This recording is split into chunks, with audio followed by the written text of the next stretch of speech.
Hi, so in this video we're going to aim to prove the factor remainder theorem, and I think possibly in the next video or the next video, depending on how long this video takes, we'll prove something called Vieta's theorem.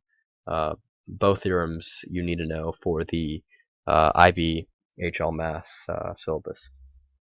For my 3 viewers who are concerned, I haven't been uploading videos lately because I've actually lost the pen that I use to create my videos. I have a new pen now, so that's not a problem. Also, in the time that I wasn't creating videos, I created a blog where I uploaded mathematics related stuff. So if anyone's interested, then the link to that blog is in the description. Okay, so the factor remainder theorem. This is what we're going to try to prove in this video. And it says that if we have a polynomial of degree n, so p sub n of x, p sub n of x means polynomial of degree n, then we can write this first of all in this form.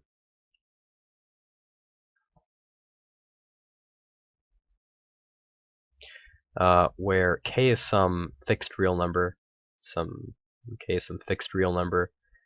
q of x is a unique polynomial. So this notation means polynomial, q of x is a polynomial, and r is some real number as well. Excuse me. What this also means is that p sub n of k is equal to r, and if k is a root of p sub n of x, which means that if p sub n of k is 0, then that's equal to r, so r is also 0, which means that in general you can write p sub n of x as q of x, some polynomial. We'll see that it's actually a unique polynomial. I apologize. Multiplied by x minus k. And this is possible for all k. So it doesn't matter what k is, this is always possible. You can always write p sub n of x like this. Okay, so let's get to the proof. We're going to consider the set R, which is the set of all polynomials of this form. K is some arbitrary fixed real number. It could be anything. Okay, we're going to consider this set. So the set of all polynomials of this form, where Q is any polynomial. Actually, we're more interested in this set, although you should understand both, and you should understand that there's a nice sort of correspondence between the two sets. I don't know how I should notate that. I hesitate to notate it like this, because I don't know if it's a bijective correspondence. I don't think it's a one-to-one correspondence, but anyway. We're more interested in the set of all degrees of polynomials of this form. Okay. Now, we know that both sets are non-empty because the first set, for example, well, p sub n of x belongs to it.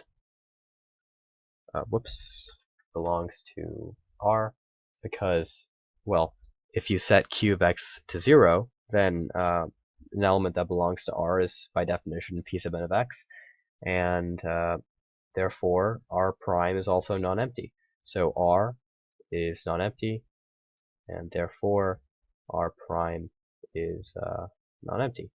Oh, I forgot to mention that, well, this is a polynomial over here. This is always a polynomial over here, as long as q of x is also a polynomial. Anyway, so R prime is clearly a subset of the natural numbers, because it's the set of all degrees of polynomials of this form, which means that it's at least 0, and it can be anything from 0, 1, 2, 3, 4, whatever. And it's also non-empty, which means that R prime has a smallest element, an element that is smaller than all other elements in R prime. And this is true because R prime is actually a subset of the natural numbers and R prime is non-empty.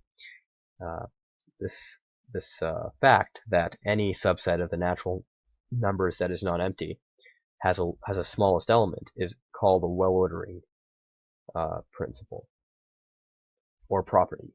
I can never remember whether it's principle or property. And it's very intuitive. It doesn't really require a proof, although you can construct the natural numbers so that they have the well-ordering property or principle. Anyway, so R prime has a least element. Let's call this least or smallest element the smallest element of R prime, R sub 0. We're actually going to prove that R sub 0 is equal to 0. We're going to do this by contradiction. So let's assume that R sub 0 is equal to 1. So what does this actually mean? It means that the least element of R prime is 1, which means that the polynomial of smallest degree of this form that we can create when we allow q of x to be any polynomial is a polynomial of degree 1. That's the smallest degreed polynomial we can create. Alright, let's write that down first of all. So for some q of x, let's call it q1 of x, this is equal to something like big A x plus big B, where big A can't be 0, because this is a polynomial of degree 1, right, by assumption. We can prove this is not true. We can consider something like q2 of x, which is also a polynomial. It's defined to be q1 of x plus A, plus big A. Sorry. So clearly q2 of x is also a polynomial. Now let's consider p sub n of x minus q2 of x into x minus k. Well, that's equal to p sub n of x minus q sub 1 of x plus a into x minus k, which is equal to p sub n of x minus q sub 1 of x into x minus k minus a x plus ak. I just did some expanding there. Now, let me just scroll down. Whoops. Okay. This over here, by assumption, is ax, big ax plus b, right? Because remember over here, that's what we wrote down. So this is equal to big ax plus b minus big ax plus a multiplied by k, which is equal to b plus a k. Hold on a sec. I think we've reached a contradiction, because we said, by assumption, that the smallest degreed polynomial we can create of this form over here is a polynomial of degree 1, like big ax plus b when a is not 0. But clearly, by using q2 of x, we've just created a constant number, b plus big A times k. b is a constant, big A is a constant, and k is a constant. But that's a polynomial of degree 0. So we've reached a contradiction. Therefore, the least element of R prime must be 0. Okay. Now we're going to aim to try to prove that this the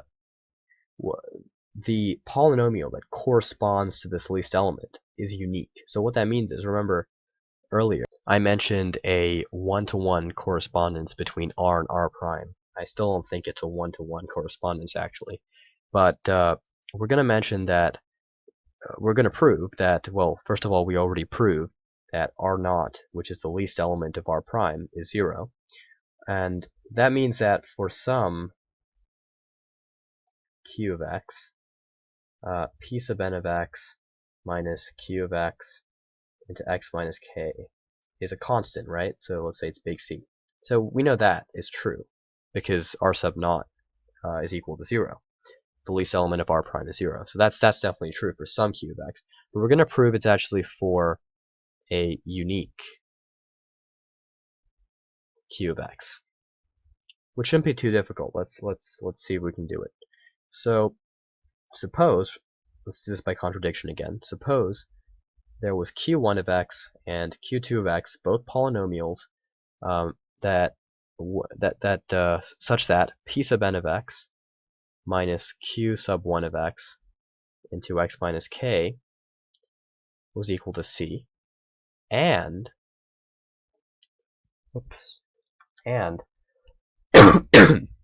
p sub n of x minus q sub 2 of x into x minus k, where d is also a constant.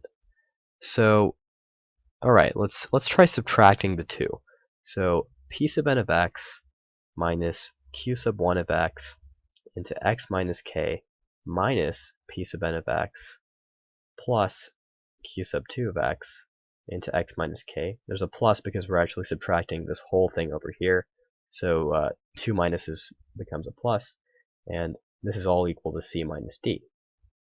Now the p sub n's of x cancel, and we can do some factoring, and we get that this is equal to x minus k into q sub 2 of x minus q sub 1 of x, which is equal to c minus d. Excuse me. Now, when x equals k, so when x equals k, this whole left-hand side is 0. But it's still equal to c minus d, right? Because c minus d is a constant, which means that c minus d must be 0. Now, this is very useful for us, because we can just say the right-hand side is 0 now. Okay, so the right-hand side is simply 0.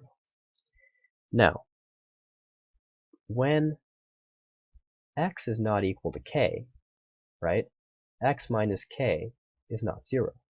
So we can divide by x minus k.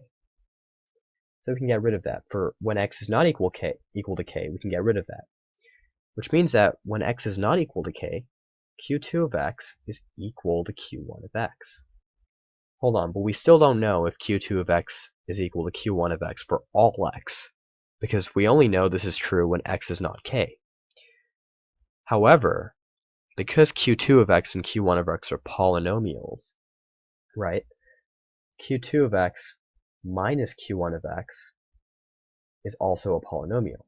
And this must be 0 for all x except possibly at x equals k. Hold on though. Let's look at that. Let's look at a graph of a polynomial like that. That's 0 everywhere except for possibly one point. So at x equals k, maybe it's something else, maybe like 5. But everywhere else, it's 0.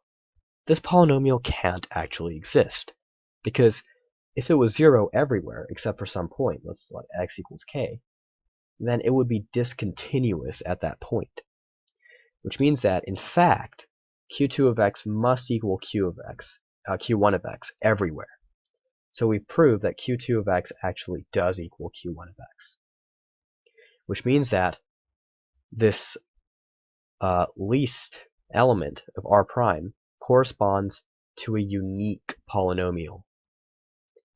So we're actually done. We've actually proved the factor remainder theorem. We've proved that p sub n of x can be written as q of x, which is a polynomial, q of x is a polynomial, multiplied by x minus k, plus a real number r, so this is a real number, where q of x sorry, is unique. It's a unique polynomial, and r is a real number. Well, that also means that r is a unique real number, by the way. If q of x is unique, then that implies that r is unique. And also the other way around. Well, it's not too important. So we've proved that this is true. And so we've proved the factor remainder theorem. Alright, so in the next video, hopefully we'll be able to prove Vieta's theorem.